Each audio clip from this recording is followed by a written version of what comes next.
Did you ever think why Titans look the way they do? Why do they all look like humans? Well, sure, the obvious reason is they were humans, but there is another organism in play here, so why do they take the form of humans and not, for example, of giant worm-like creatures? Without getting into spoilers, let's just say there is a lot of different DNA in play here, so why do Titans always look like scary humans? There is a biological aspect, but our story has another important aspect to it. Ymir. She is the one creating Titans. So the question is, why does Ymir make them look and act the way they do? And as always, my interpretation might surprise you. So yeah, let's talk about it.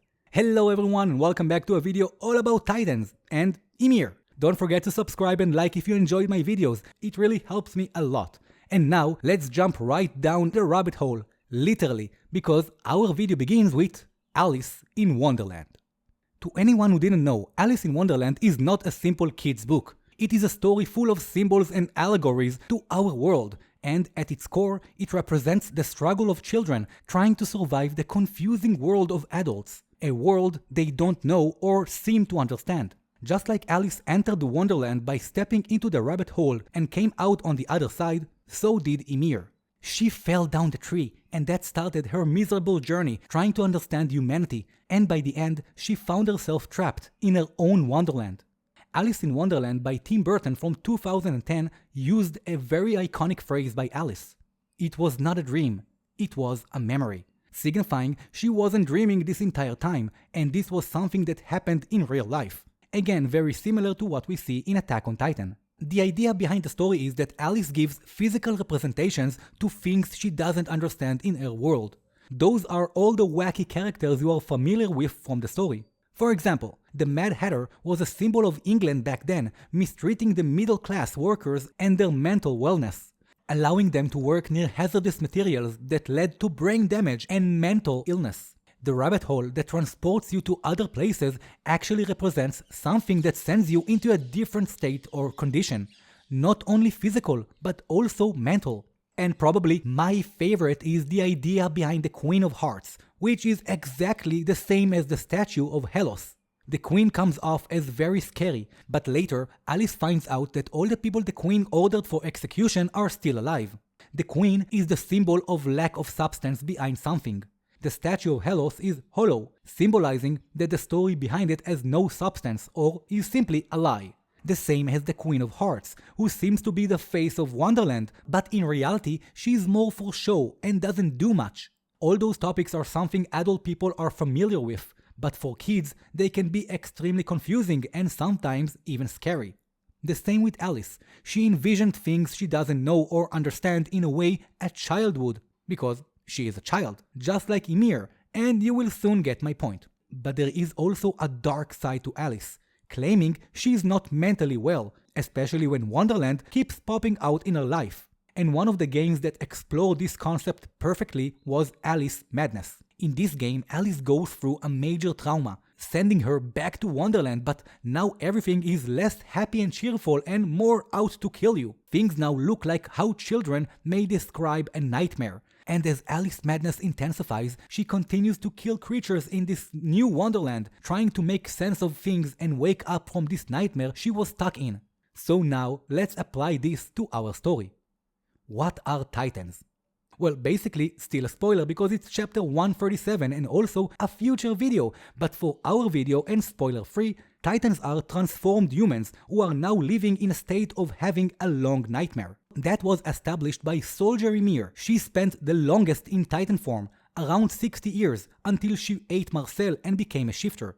That also proved that the actual human is preserved inside a pure Titan, even if they are not there when the Titan gets killed. Ymir's case showed us that as long as the Titan is still alive, the human is still in there, somewhere, and can be restored. Yes, the chances for that are extremely low, but still, it is shown to be a viable possibility. So if Titans are humans trapped inside of a dream, they are basically acting out of instinct, and that is correct. Titans are not intelligent. They follow their instincts like animals, and their basic instinct is to get back to life, the same way Ymir did. Of course, they don't know they do that. The human inside doesn't control the Titan, and the Titan just runs wild. It is not hungry or angry. It doesn't have feelings. It just acts out of instinct.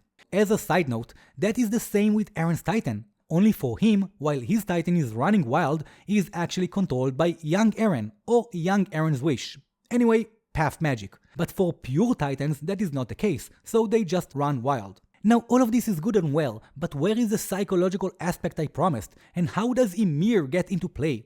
Relax, we are getting there right now. Ymir had a hard life. I think I don't need to point that out. From a young age, she was captured as a slave, and from that point, her life just got worse. Ymir never said a word, but it was very obvious what she wanted. She wanted to be loved. She wanted to be accepted, a part of something, just like what she was seeing all around her. But over and over again, humanity disappointed Ymir, even though she always did what she thought was the right thing to do. Just like Frida described her, a respectable girl who made everyone love her, the same ideology she tried to pass to young Historia. And because Frida was under the vow, she basically held the mindset of Karl Fritz. That was most noticeable in a scene that was cut out of the anime, of Frida snapping at her for going over the fence. Almost like referring to a certain fence with pigs. And if you want to know more about that, go check out this video I did about Karl Fritz and the truth behind the vow. But going back to Ymir, the sad thing about her situation is that she acted as Frida described, but she never actually made people love her. That was something Ymir could never understand. Why did people keep using and abusing her? She never understood why people were so cruel to her. All around her, she saw angry faces and big hands pointing the blame at her. And of course, a nice touch was making 13 fingers point at Ymir, symbolizing the curse of Ymir. But looking at it practically, that was there to show us how humanity always turned on her, and how she saw them. Even when she tried to free some pigs, which was actually a crime because a slave can't really free pigs. But for her, it didn't matter. She probably related to those captured pigs and wanted to give them freedom. As a child, I'm sure she didn't know she was doing something wrong, and therefore she didn't understand the responses she got. That kept on even after she almost gave up on life. And then she kept being used as a slave by humanity she didn't understand. She kept moving forward like a blind horse until the end when she sacrificed herself, but then she landed in her own personal wonderland. But not the nice one, the other one, like Alice Madness. A mind of a child is truly amazing. It can create things we grown-ups can literally never imagine. They can consume information like a sponge, and their minds try to give interpretations to things they can't put into words. One sad example is kids who have been through some sort of abuse, which is something despicable no kid should ever go through. Those kids often express things they can express verbally in a form of drawing.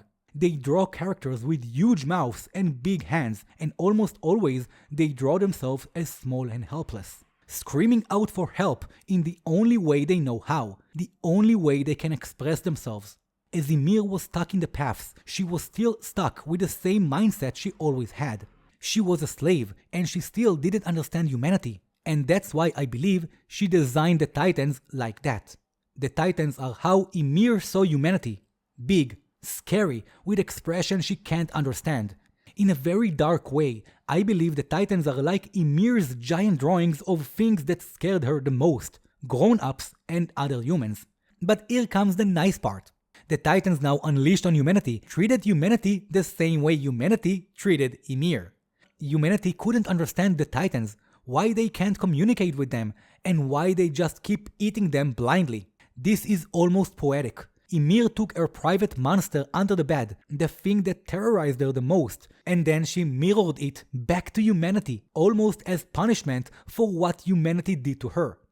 Now humanity faced a grotesque mirror of itself, insatiable creatures who just want more and more. The sin of gluttony, which is very fitting to us as humans. And with that, Ymir started her own Shakespearean play, the tragedy of humanity destroying itself, which is also one of the main aspects of Attack on Titan, that humanity was always humanity's greatest threat. Always was and always will be. Ymir was just another unfortunate soul to feel how cruel humans can be, but she probably wasn't the first, and certainly not the last. Especially when Attack on Titan keeps showing us how life is vast, and this gigantic story is just a fraction in the course of time. And in this world, a mind of an abused child took a form of a monster that represented everything she didn't understand. And that monster was set to bring humanity's hate back to it. Very similar to what Aaron's Titan is doing right now. Sending hate back to the sender. And that is the end of this video, and I hope you enjoyed. What do you think about my idea? Do you think it's possible Titans are just like the drawings we mentioned?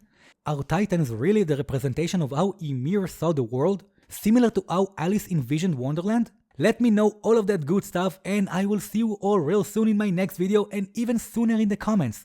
But until next time, let me just remind you all to dedicate your hearts to all of humanity, inside and outside the walls.